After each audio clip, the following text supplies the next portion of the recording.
কানা দাজ্জালের ভিডিও আমি কিছু দেখাচ্ছি তা শোনাচ্ছি, তোমরা আজকে শোনো। মাতিন সাহেব ইলেকশনে দাঁড়িয়েছে বলে এদের খাওয়া দাওয়া বন্ধ হয়ে গেছে। কেননা এরা সকলেই জানে মাতিন সাহেবের মতো একটা ব্যক্তি ইলেকশনে দাঁড়িয়েছে মানে এদের ভাইপোর আর কোনো খাওয়া দাওয়া জায়গায় বন্ধ হয়ে পানি গেছে। পাবে না। তারই কারণে এদের এখন পায়খানা পেশাব সব বন্ধ হয়ে গেছে। পান। আর ওই যে বুড়ো শগুনটা দেখলেন আপনারা, ও তো এখন বয়স্ক বাচ্চা দেওয়াও মানুষ, বন্ধ বুড়ো করে দিয়েছে। শকুন। এরা নাকি আলেম, এরা নাকি পীরজাদা, এই সকল নামে এরা পরিচিত। এবারে এরা সমাজের মানুষকে কি হ্যাঁ, শেখাবে? সমাজের মানুষকে এদের কি মুখের শেখাবে? ভাষা শুনলে মানুষের কান ফেটে রক্ত কান বার ফেটে হবে। রক্ত বেরোবে। আচ্ছা, আর ঠিক এরা আছে। যে জনগণ এদের ভক্ত হয়েছে তাদেরকে কি এই যে শেখায়? বলছে যে এদের ভাষা শুনলে কান্দে রক্ত পড়বে। আচ্ছা, আমরা যাকে পীরের লকাব দিয়েছিলে, মুফতি আব্দুল কাইয়ুম হুজুর, যাকে বলতে মুফতি আব্দুল পীর, পীরে কামেল ও মুফতি আব্দুল কাইয়ুম হুজুর, তো তার ভাষা শুনলে এতদিন আমরা কিছু বলিনি। তোমরা যেটা করছো সমাজের সামনে, তাহলে আমাকে বার করতেই হবে। তাহলে এই ভিডিওটা শোন কি বলছে। দায়িত্ব শিক্ষকদের, গ্রাউন্ডের বাইরে বেরোবে, গার্জিয়ানকে জানিয়ে দেবো আপনার ছেলে চলে গেছে, খোঁজ নেন।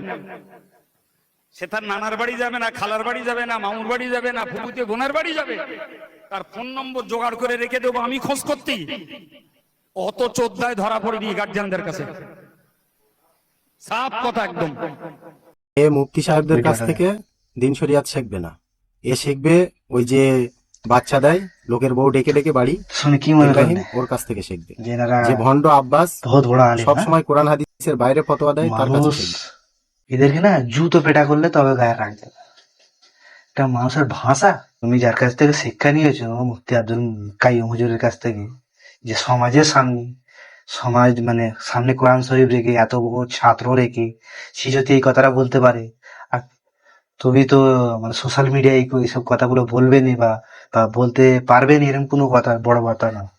বুড়ো ভাঙ, বুড়ো শকুন, হ্যাঁ, এনারাই মানে মুফতি আব্দুল কাইয়ুম হুজুর, মাতিন হুজুরই কোরআন হাদিস জানে, আর কেউ জানে না। এরা তো বাইরেই করতে, এদের এত ভক্ত।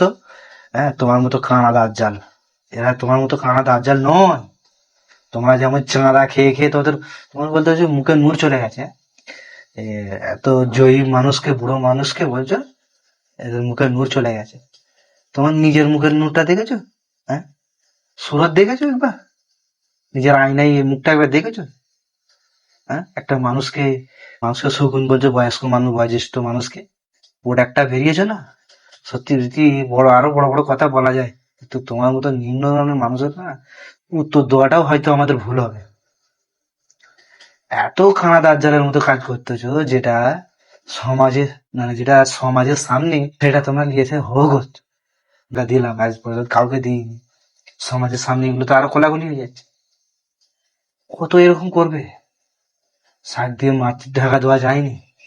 গাড্ডা যদি অন্যজনের জন্য খোলা হয়, সেই গাড্ডায় নিজেকেই পড়তে হয়। এটা একটা কথাই আছে। তবে টেনশন করুন, তোমাদের না উপরে আল্লাহর মার হয়েছে, আর তোমরা চোখ চেয়ে তোমার জান বেরিয়ে যাবে।